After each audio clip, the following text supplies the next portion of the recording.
Nós começamos essa edição do CNN Prime Time falando das reuniões que aconteceram hoje em São Paulo e em Brasília com empresários de diversos setores, reunidos com o vice-presidente Geraldo Alckmin na capital federal e também com o governador Tarcísio de Freitas na capital paulista, tudo para tratar das tarifas anunciadas por Donald Trump e os impactos dessas tarifas. Eu converso com Márcio Cândido, presidente do Conselho dos Exportadores de Café do Brasil, que participou desta reunião com o vice-presidente Geraldo Alckmin. Márcio, boa noite. Muito obrigado pela sua presença no nosso CNN Prime Time. Como é que o senhor viu a postura do governo na reunião de hoje em Brasília?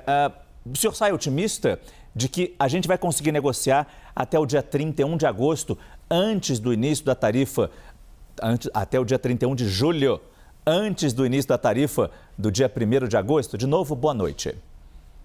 Boa noite, Márcio. Prazer estar aqui com vocês. Sim, a gente sai otimista sabendo realmente que nós temos um caminho aí duro para percorrer, mas com bastante atenção. O mercado, no caso do café, o mercado americano, ele é extremamente importante, é o maior consumidor de café do mundo. O Brasil exportou no ano passado 50,4 milhões de sacas, das quais 8,2 foram para os Estados Unidos, o que representa 33% de toda a importação dos Estados Unidos em café.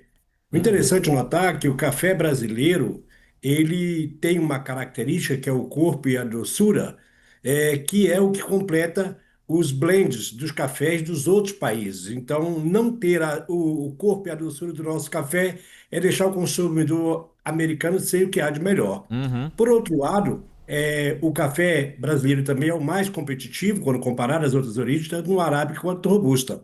Agora, a reunião em si, ela foi muito boa, porque trouxe todo o setor do agro preocupado, obviamente, com o que está acontecendo. O tom foi exatamente de bastante diálogo, de aproximação, de tratar e, na medida do possível, tentar resolvê-lo até o prazo que você mencionou, dia 31 de julho. Caso contrário, também há a hipótese de se pedir uma prorrogação de 90 a 120 dias, que também foi conversado, foi discutido na reunião.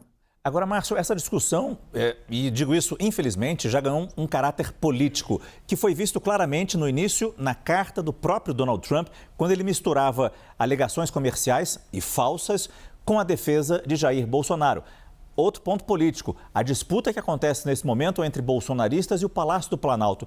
Pergunto quanto isso preocupa vocês, empresários, nessa negociação, nessa possibilidade de negociação.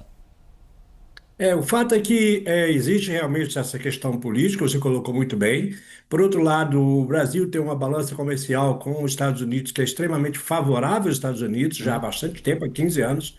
E isso para a gente traz uma posição um pouco, vamos dizer, um pouco mais de tranquilidade ou de menos preocupação, porque isso é um fato. Outro fato é que os Estados Unidos não produz café, então a gente não compete com o agro lá. E um fato muito relevante também é a questão de que as tarifas são extremamente inflacionárias, então o café desceria amargo com essas tarifas para essa população. Lembrando que 76% dos americanos tomam café diariamente.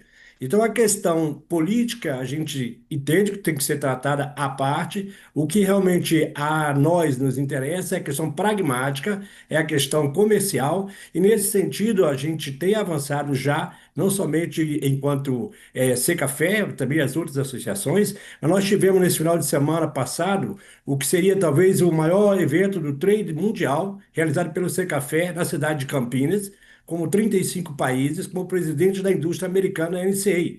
E ali, já quando era 10%, já era algo que preocupava.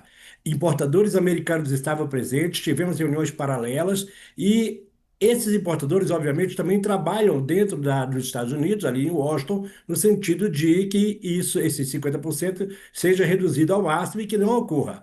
Então, dentro desse contexto, entendendo também o lado político, Aham. a gente, obviamente, coloca à parte política, trata eles como as liderança política, mas a parte efetiva pragmática, que não venha prejudicar os nossos produtores, não venha prejudicar o comércio internacional, essa realmente é o nosso foco, é o que nós discutimos e nós sentimos por parte do governo, ali o vice-presidente Alckmin e Sim, todos os ministros sim. presentes, junto com todo o agro, um alinhamento importantíssimo no sentido de buscar essa solução e deixar de lado as questões políticas, porque não cabe estar tratando disso agora. Agora, Márcio, rapidamente, se as vendas aos Estados Unidos sofrerem um abalo a partir do dia 1º de agosto, se o pior realmente acontecer, como é que ficam esses 8,2 milhões de sacas que vão para os Estados Unidos? Vocês conseguem buscar outros mercados? Isso ficaria no mercado interno? Já existe um plano B para isso?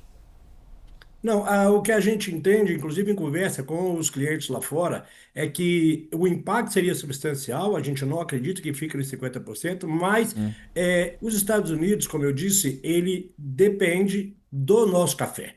Ele precisa ter o nosso café para atender os anseios de um público. O interessante é mostrar, por exemplo, nos Estados Unidos você tem uma comunidade hispânica que são milhões de pessoas que tomam um tipo de café que só o Brasil produz.